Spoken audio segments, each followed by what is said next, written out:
আসসালামু আলাইকুম। শেখ হাসিনার চলে যাওয়ার পরে একজন হিন্দু ভারতে প্রবেশ করে নাই। আসামের মুখ্যমন্ত্রী আজকে এই কথাটা বলছে।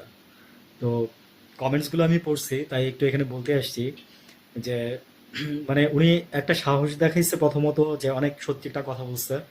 আর দ্বিতীয় নম্বর কথা হচ্ছে যে দেখেন মানে আসলেই তো মানে কোনো হিন্দু বাংলাদেশ থেকে চলে যায় নাই, এবং তারা অনেক ভালো আছে।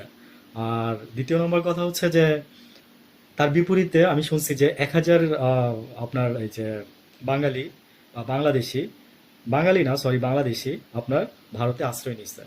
1,000 তো আসলে গণমাধ্যমে আসছে, সংখ্যাটা আরো বেশি।